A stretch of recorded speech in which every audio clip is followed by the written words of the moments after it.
Hey, this is Chaz back with another short episode of Law Have Mercy. I'm going to give you the most amount of information in the shortest period of time.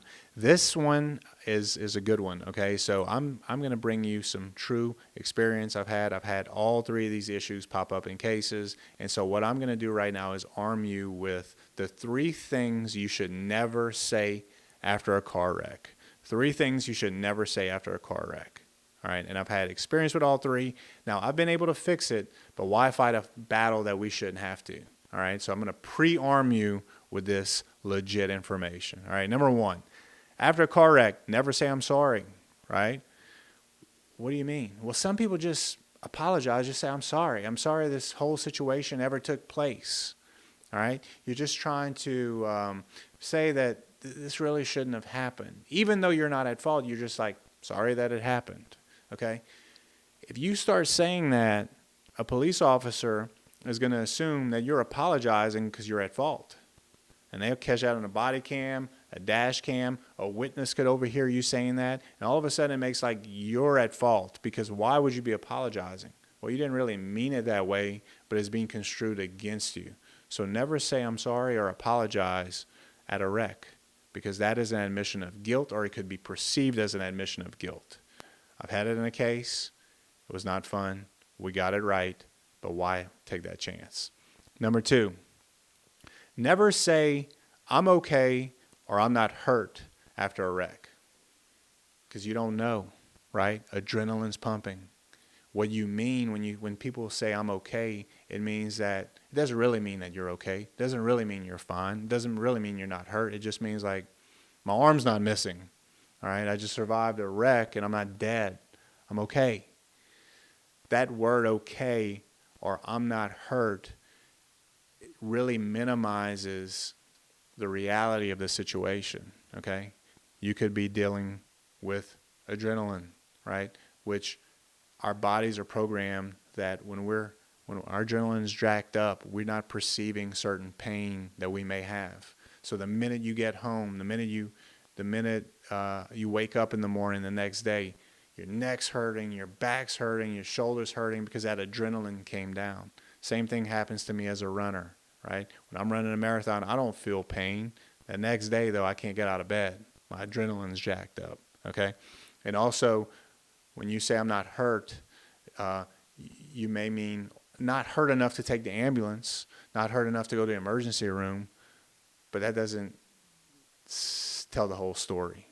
Because tonight, tomorrow, you could be feeling it, okay? So why even have that conversation? If the cops ask you, are you hurt? You can say, look, I'm going to get myself checked out, but I don't need an ambulance. And I'm thinking, I don't need a $2,500 ride 2 miles down the road. I'll get my wife to bring me, or I'll do something. I'll make arrangements, or I'll go to urgent care tomorrow. That doesn't mean I'm not hurt, and it doesn't mean I'm okay. It just means I just want to get off the side of the road, okay? I just want to get off the side of the road. I want to go home. All right, so don't say those words. And number three, which I think could be the most important, never say, let's just exchange information. Let's not call the cops, okay? So what happens is, let's say you get rear-ended. Mrs. Smith comes out the car and says, oh, I'm so sorry. Look, I have great insurance. I have all the money in the world. My husband owns a body shop.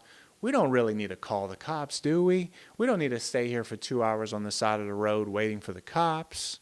Let's just exchange insurance information. I'm going to open a claim, and they'll take good care of you.